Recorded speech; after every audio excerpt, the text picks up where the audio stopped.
Hello नमस्कार, स्वागत आहे तुमचं माझ्या चॅनलमध्ये. मी अनिता उमाटे बोलते.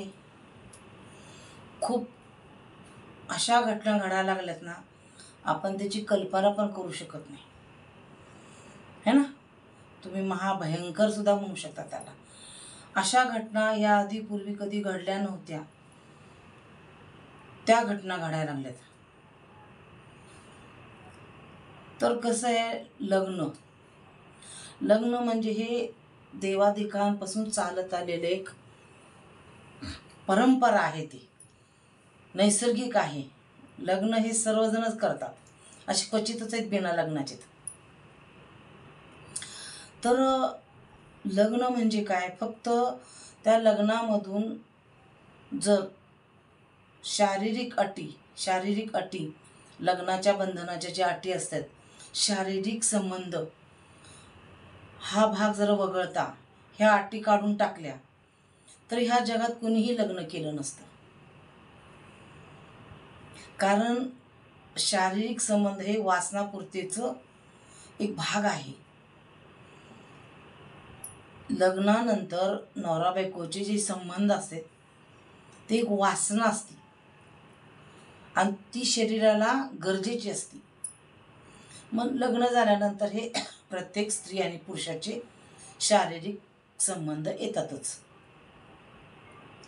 पण काय व्हायला लागलं, ह्या शारीरिक संबंधाला ना वेगळं वळण द्यायला लागलेत लोक. आता लग्न केल्यानंतर काही स्त्रिया हनीमूनला जाऊन, तुम्हाला तर माहितीच आहे प्रकरण घडलेलं आहे, हनीमूनला जातात आणि तिथं नवऱ्याबरोबर हनीमून न करता त्या बॉयफ्रेंडला घेऊन त्याला संपून टाकतात. म्हणजे ह्यांचे शारीरिक संबंध अगोदर बॉयफ्रेंड बरोबर झालेले असतात. शारीरिक संबंधाचा दर्जा कशा प्रकारे देतात बघा. काही स्त्रिया, एक वासना असते त्यांच्या अंगामध्ये, आपल्या शरीराला त्याची गरज असते, बरोबर आहे. पण ती गरज कशी भागवतात, लग्नानंतर आपल्या पतीबरोबर आपण शारीरिक संबंध ठेवतो, ठीक आहे. मग तुम्हाला बॉयफ्रेंड किंवा परपुरुष किंवा परपुरुषाला परस्त्री हे आपल्या अवतीभोवतीच फिरतात. हे चक्रव्यूह एक असत. मग काय जण ह्या चक्रव्यूहामध्ये अडकून जातात. बऱ्याच अशा गोष्टी घडतात आयुष्यामध्ये स्त्रियांच्या, पुरुषांच्या. काही कारणामुळे त्यांना असे करण्यासाठी भाग पडावे लागते किंवा भाग पडतात ते.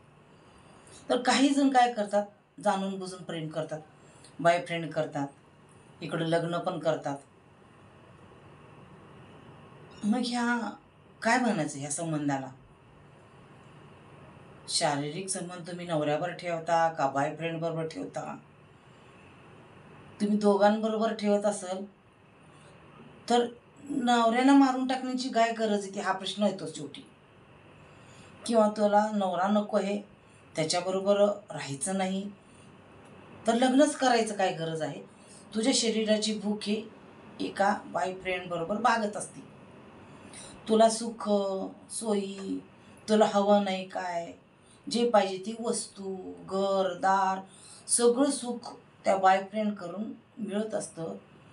तुझी सर्व इच्छा बॉयफ्रेंड पुरवत असतो, तरीसुद्धा तू लग्न करते तर त्या कुटुंबाचं उद्ध्वस्त करते, है ना. म्हणजे एकाबरोबर बॉयफ्रेंडसुद्धा उद्ध्वस्त, स्वतः उद्ध्वस्त आणि नवऱ्याचं घर पण उद्ध्वस्त. म्हणजे एक स्त्री अशी वागते ना, 3 कुटुंब उद्ध्वस्त होतात. तो बॉयफ्रेंड तुझ्यावर प्रेम करत असतो म्हणून तो भाग पडतो की तुझ्या नवऱ्याला आपण संपून टाकू, आपल्या रस्त्यामधून काढून टाकू. स्पष्ट आहे उदाहरण. तुझं माझं जमत नाही बाबा, माझा असा बॉयफ्रेंड आहे, तू कशाला माझ्याशी लग्न करतो, तू नाही म्हणून सांग. लग्न करायचं, एवढा पैसा खर्च करायचं, एवढी प्लॅनिंग करायचं, त्याला किती कष्ट लागतात, भरपूर कष्ट लागतात त्याला. एवढं पर्वत डोंगर रांगा सगळं चढायचं काय गरज आहे? किती कंड भारी या बायकांना, बाई बाई बाई बाई, किती कंड भारी, त्याला किती कष्ट लागते एका पुरुषाला संपवण्यासाठी. आणि आपण त्या पुरुषाला म्हणजे आपल्या नवऱ्याला संपवल्यानंतर सुद्धा तुम्हाला किती गोष्टींना तोंड द्यावं लागतं हे बघा ना. याचा अर्थ तुमच्या नशिबामध्येच असं लिहिलेलं असं पण होऊ शकतो. म्हणजे तुम्हाला धर प्रेम पण मिळत नाही, नवऱ्याचं सुख मिळत नाही, कौटुंबिक सुख नाही, शारीरिक सुख नाही, काहीच मिळत नाही तुम्हाला. नंतर तुमची जवानी सगळी त्या जेलमध्ये 4 भिंतीच्या आत जाते निघून. सोबत तुमच्या कोणीच राहत नाही. तुम्ही ज्या गोष्टीसाठी आपल्या नवऱ्याला मारता, बॉयफ्रेंडला जवळ करता, तो पण अडकतो, तुम्ही बी अडकता. मग हे करण्याची गरजच नाही ना. एका स्त्रीची किंवा एका पुरुषाची शारीरिक संबंध किती असतात, बरोबर आहे. तुम्हाला तर लग्न झाल्यानंतर सगळ्यात एक गोष्ट माहीतच आहे. पण तुम्ही त्या क्षणिक सुखासाठी एखाद्याचा जीव घेता, ते सुख तुम्हाला काय उपयोगाचं आहे का? नाही. आज कुठं चालले स्त्रिया, आज प्रत्येक सिटीमध्ये, प्रत्येक गावामध्ये, खेडेगावामध्ये हे अशा घटना घडायला लागल्यात. मग काही घटना उघड येतात, काही घटना तर उघड पण येत नाहीत. आत्महत्या किंवा ॲक्सिडेंट म्हणून जमा होऊन जातात. पुरुष पण असं करायला, स्त्रिया पण करायला. आता स्त्रियांचं प्रमाण जास्त वाढलंय. अगोदर पुरुष करत होता, आता स्त्रिया करायला लागलेत. सगळी झालं का नाही, आलं का नाही उलटं फिरून आपल्याला. अगोदर स्त्रियांना त्रास दिला, आता पुरुषांना त्रास आलाय. आता भीती वाटायला लागली पुरुषांना लग्न करावं की नाही करावं. मला तर वाटतं आता हे आपलं जगामध्ये जे वंशज किंवा जे मुलं होणार आहे ते सुद्धा बंद होतील. भीतीने लग्नसुद्धा करायचे नाही. हे असंच यांचं आयुष्य संपून जाईल. कारण काय लग्नाचं करायचं होतं. अशा घटना घडायला लागल्या माणूस घाबरता ना. नंतर हे घरातल्या लोकांना प्रॉब्लेम होणार. ज्या मुलांवर जे कुटुंब अवलंबून असतं, ज्या कुटुंबाचा सर्व भार त्या मुलावर असतो, जर तो मुलगाच नाही राहिला तर त्या कुटुंबाचा आधार गेला तर या बाकीची संपत्ती घेऊन बाकीच्याने घेऊन काय करायचं आहे. आईवडील थकलेले आणि त्या मुलगाच आपला नाही तर मग आईवडिलांना वाटते आम्ही तर जगून काय उपयोग आहे, मेलेलं बरं त्याच्यापेक्षा. तर अजूनसुद्धा वेळ गेलेली नाही. स्त्रियांना, तुम्हाला जर मुलींना एखादा बॉयफ्रेंड आहे तर तुम्ही आईला तुमच्या सांगा, आई माझं लग्न करू नको बाई, माझा असा बॉयफ्रेंड आहे, त्याची परिस्थिती चांगली नसेल, तोच पैसा तुम्ही बॉयफ्रेंडला द्या, एखादा बिझनेस उघडून द्या, गरीब असला तर त्याच्याशी लग्न करू द्या. हाकनाक दुसऱ्याचा बळी कशाला घेता, मुलीच कशाला पाप करत बसता. ते बॉयफ्रेंडचे दिवस पण गेलेले तुम्हाला. मग लग्न काय गरज होती करायची. म्हणजे हे कुठं विचार करू शकतो आपण. स्वप्नात नाही आपण अशी कल्पना पण कधी केलेली नसेल. माझ्या ह्या 50, 55, 56 वर्षामध्ये कमीत कमी लग्नाला 40 वर्ष झाली. या 40 वर्षात अशी घटना पहिल्यांदा घडली. अगोदर घटना घडत असतील पण कसं सोशल मीडिया नसल्यामुळं आपल्याला उघडकीस येत नसेल. पण एवढ्या घटना घडत नव्हत्या अगोदर. अशा स्त्रियांबद्दल घडत होत्या क्वचित, आणि त्या बाहेर येत होत्या. कारण सोशल मीडिया नव्हतं, काहीच नव्हतं ना संपर्क करायला. ज्या भागात घडल्या त्या भागातल्याच एक पोलीस स्टेशनला, त्या गावामध्येच तेवढं माहीत पडणार. अशीच ओढत बातमी एकाने सांगितली तर सिटीमध्ये माहीत पडणार, नाही तर अशा गोष्टी माहीत पडतच नसणार.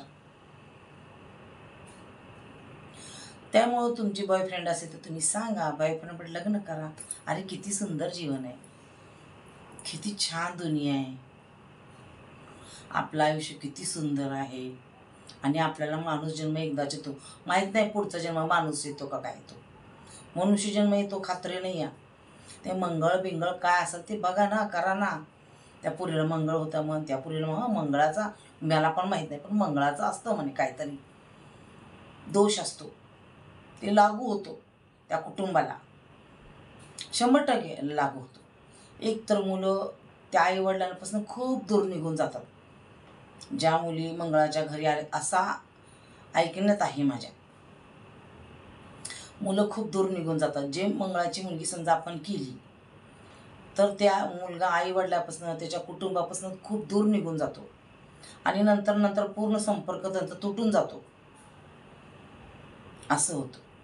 आई वडीलसुद्धा त्याची काही कारणामे असतात, घटना घडलेले, त्याच्यामुळं संपर्क तोडून टाकतात. त्याच्यामुळे शक्यतो काय म्हणतात ते मंगळ काय असतं ते मंगळालाच करा. आता हे सांगितलं होतं, थोडंसं तुम्ही विश्वास ठेवा ना. आता एवढं भाकीत केलेलं आहे की असं असं प्रलय येणार आहे, असं असं विमान अपघात होणार आहे ना, असं वादळ सुटणार आहे, केलं होतं भाकीत. बाळूमामा, संत बाळूमामा खूप जणांनी केलं होतं भाकीत. मुंबईचं कोण ज्योतिष आहे त्यांनी भाकीत केलं होतं, पण नाही लोक विश्वास ठेवत. कारण सायन्स पद्धतीने तुम्ही बघता, सायन्समध्ये सुद्धा थोडं मिक्स करा. हे तुमचं सायन्स राहू द्या ना, पण थोडंसं तुम्ही जरी ऑब्झर्व केलं किंवा थोडंसं जरी त्यात घातलं लक्ष, तर तुमच्या पुढच्या होणाऱ्या गोष्टी त्या टळतील. ती वेळ जाऊ द्या, सांगितलं तो वेळ जाऊ द्या, हे करू द्या. नाही आम्ही ऐकणार कोणतं, असं पण आहे शेवटी की आपल्या नशिबात असं तेच घडतं, असं पण असू शकतं. पण आजकाल पुरुषांचे आणि स्त्रियांची मानसिक स्थिती खूप बिघडलेली आहे. ज्या मुलांचे लग्न झाले नाही ते पुरुषांची सुद्धा मनस्थिती बिघडत चाललेली आहे. आणि ज्या स्त्रिया लग्नाच्या आहेत त्यांच्यासुद्धा मनस्थिती बिघडून चाललेली आहे. तर मुलगा आणि मुलगी तुम्ही योग्य विचार करा आणि लग्नाच्या बंधनात अडका. आपल्या नवऱ्याबरोबर एकनिष्ठ राहा, नवऱ्यासोबत संसार करा आणि मुलांनी सुद्धा आपल्या बायकोच्या सोबत राहा, बायकोला साथ द्या. बायकोच्या सगळं तिचं काय आहे काय नाही, सुख सोयी जेवढं तुमच्या हातून होते तेवढं तिला पुरवा. नाही तर मी चालले बघा, तुम्ही मला काय करू शकत नाही. झालं, एखादा ठाग्या कुठला एखादा पुरुष शोधला की जाते तिच्याबरोबर पळून. घडायला लागले असं, घडायला लागले असं. अजून सुद्धा मला वेळ गेली नाही. अजून सुद्धा पोरांनी मुलींनी सगळ्यांनी विचार करा, आपण काय करतोय काय नाही. आपण एक पाप करतो, पाप करताय ते करता, पण इथंच फेडावं लागेल तुम्हाला. जिंदगी तुमची त्या जेलच्या ह्याच्यामध्ये चालली, तुमची पिंजऱ्यामध्ये. काय आयुष्याला वळण घेतलं तुम्ही.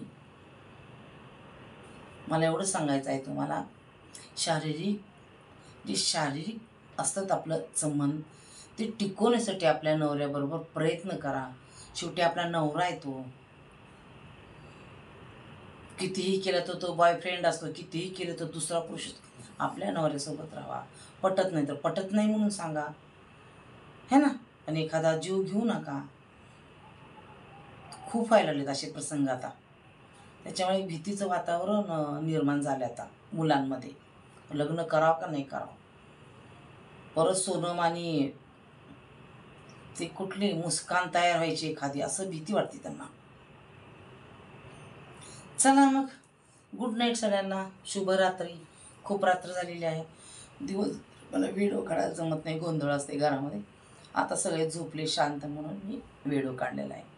तर तुम्हाला माझा व्हिडिओ नक्कीच आवडला असेल आणि ज्यांनी सबस्क्राईब केलेलं नसेल त्यांनी पूर्ण व्हिडिओ पहा आणि मग सबस्क्राईब करा आणि लाईक करा. जाणून घ्या अगोदर व्हिडिओमध्ये काय आहे, मी काय बोलते, कशाबद्दल बोलते, कोणता विषय आहे, तुम्हाला पटतो का विषय, आणि ह्या विषयावर बोला तुम्ही. फालतू कमेंटच्या दुसऱ्या काही करू नका, ते सगळ्यांना माहीत आहेत काय असतंय काय नाही. फक्त छान कमेंट करा तुम्ही. आपल्या समाजात, आपल्या देशात काय चाललंय, आपल्या शहरात काय चाललंय, तुम्ही कोणत्या शहरातून बोलता, तुमचं काय मत आहे ते मांडा. अरे एकमेकांचे मत मांडले तर आपल्याला खूप काही गोष्टी अशा समजतात. चला बाय मग.